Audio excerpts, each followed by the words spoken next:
Bismillahirrahmanirrahim. Assalamu alaikum dear friends. Today I will show you my tubular fixed bed reactor and how to calibrate its mass flow rate. So let's get started.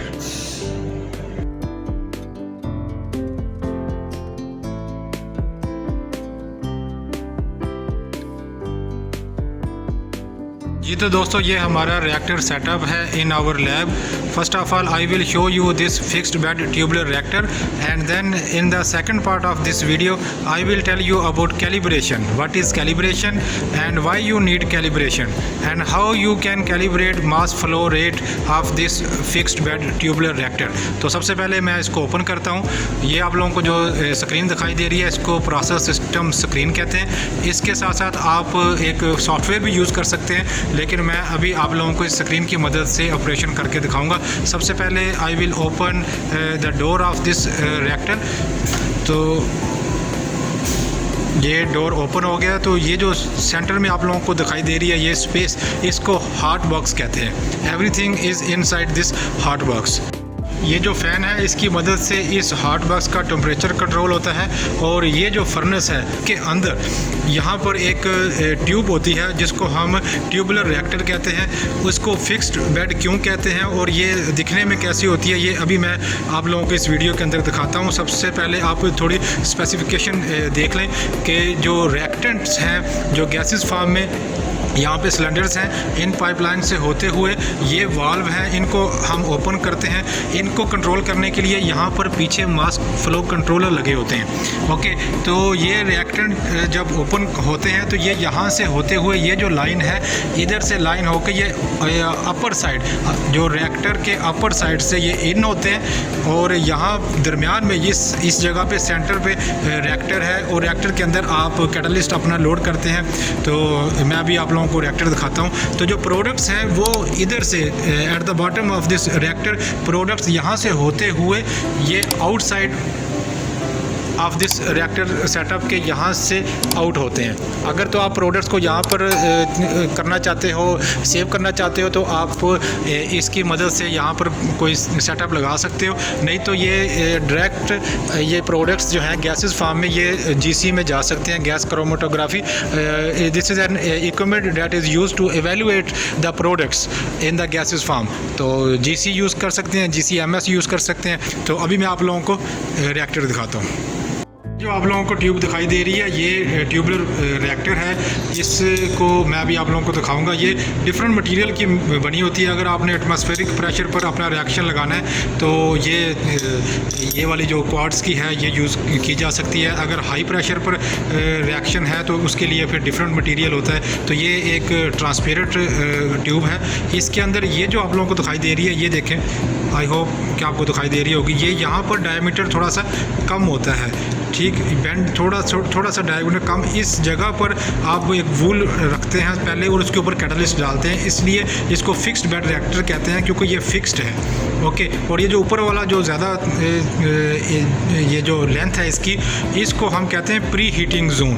Okay, और ये जो नीचे वाला जो छोटी length है इसको हम कहते हैं पोस्ट हीटिंग जोन. ओके, तो इसके अंदर हमने एक थर्मोकपल लगाया होता है. अभी मैं आपको दिखाता हूँ. और इस रिएक्टर के अंदर ये जो आप लोगों को लाइन दिखाई दे रही है ये थर्मोकपल है, K टाइप थर्मोकपल. ये इसके अंदर जो अभी मैंने आप लोगों को जो ट्यूब दिखाई है उसके रिएक्टर के बेड के बिल्कुल टच होनी चाहिए ताकि ये जो कैटलिस्ट का जो टेम्परेचर है जहाँ पर रिएक्शन हो रहा है उस टेम्परेचर को सही तरीके से मेजर कर सके. Now in the second part of this video let's talk about calibration. Calibration is a comparison between a known measurement, the standard value, and the measurement using your instrument. And calibration of your measuring instrument has mainly two objectives. It checks the accuracy of the instrument and it determines the traceability of the measurement. For example, you set a flow rate of 50 ml per minute.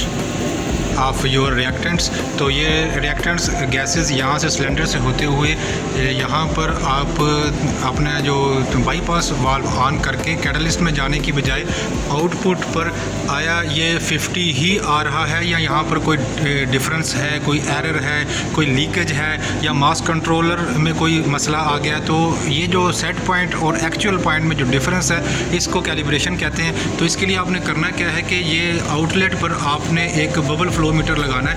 तो bubble flow meter अभी एक और दूसरे reactor पर लगा है, मैं अभी आप लोगों को दिखाता हूँ।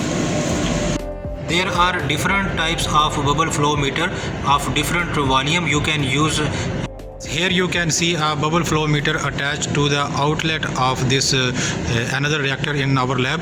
तो bubble flow meter है, इसका एक वॉल्यूम है, कोई ख़ास स्पेसिफिक वॉल्यूम होता है। तो जब यहाँ से गैसेस पास होंगी तो यहाँ पर आपने टाइम मेजर करना है, और इसका वॉल्यूम जो है वो मौजूद है 1 ml से लेकर 10 ml तक इसका वॉल्यूम है। तो उसके बाद आप एक एक्सेल शीट बना सकते हो। वो एक्सेल शीट में सेट पॉइंट और एक्चुअल पॉइंट आप लोगों को पता चल जाएगा, और कैलिब्रेशन एक कर्व, एक लाइन, स्ट्रेट लाइन एक आप ड्रा कर सकते हो। मैं अभी आप लोगों को अपने लैपटॉप से वो चीज़ समझाने की कोशिश करता हूँ।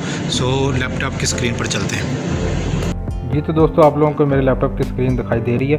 तो फ़र्ज़ करें कि हमने आर्गन का फ़्लो रेट चेक करना है और इसकी कैलिब्रेशन करनी है। तो ये सेट पॉइंट हमने 20 लिया, 20 ml पर मिनट। ये वो वैल्यू है जो कि हमने रिएक्टर पर इंटर की थी कि इतना फ़्लो जाना चाहिए 20 ml पर मिनट। और ये टाइम इन सेकंड्स, ये वो टाइम है जो हमने कैलकुलेट किया with the help of bubble flow meter. जो रिएक्टर के आउटलेट पर बबल फ्लो मीटर जो मैंने अभी आप लोगों को दिखाया था, उस एक बबल को 1 वॉल्यूम, जो बबल फ्लो मीटर का जो वॉल्यूम है वो 1 ml हमने लिया। तो 1 ml कवर करने में कितना टाइम लगा? ये 3.34 सेकंड्स लगे। ये सेकंड हमने कैसे मेजर की? ये हमने स्टॉप वॉच लगाया और स्टॉप वॉच ऑन किया। जब उसका वॉल्यूम बबल 1 ml के बाद 2 ml पे चला गया तो फ़ौरन से हमने स्टॉप वॉच बंद कर लिया। तो ये हमें टाइम मिला। तो इस टाइम को हमने मिनट में कन्वर्ट कर लिया डिवाइडेड बाय 60 करके, और इस टाइम और इस वॉल्यूम की मदद से हमने फ़्लो रेट मेजर कर लिया। तो सेट पॉइंट हमारा 20 था और एक्चुअल वैल्यू जो है वो हमारी 17.96 आई। तो there is a difference between these 2 values. तो यही हमने चेक करनी थी। तो इसी तरह हम एक पॉइंट पर नहीं रहना चाहिए, 4-5 पॉइंट करके एक एवरेज ले लें। तो 20 के सेट पॉइंट पे हमने 5 वैल्यूज़ ली, उसका एवरेज हमने यहाँ पर 16.70 आया। इस तरह 30 सेट पॉइंट किया तो उसका एवरेज ये आया।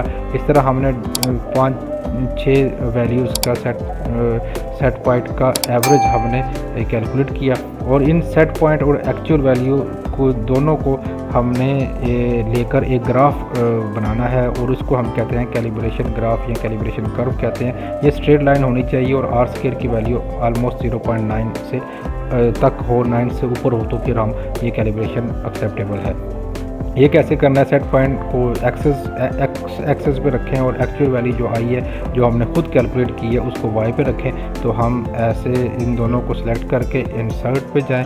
यहाँ पे स्केटर वाला ये जो सेकंड ऑप्शन है इस पे क्लिक करें और ये ग्राफ बन जाएगा। और ये लाइन है, लाइन पर राइट क्लिक करें और ऐड ट्रेंड लाइन पर क्लिक करें तो ये लीनियर है। और यहाँ पर नीचे आप स्क्रॉल करेंगे तो यहाँ पे आ जाएगा डिस्प्ले इक्वेशन ऑन चार्ट, इस पर क्लिक करें। डिस्प्ले आर स्क्वायर वैल्यू, इस पर क्लिक करें तो आर स्क्वायर वैल्यू भी आ गई और इक्वेशन भी आ गई। ओके, तो आर स्क्वायर की वैल्यू 0.9 से अबव है तो it mean it is acceptable. तो y is equal to 0.99x और ये सारी वैल्यू है। इट मीन्स ये इसमें y क्या है?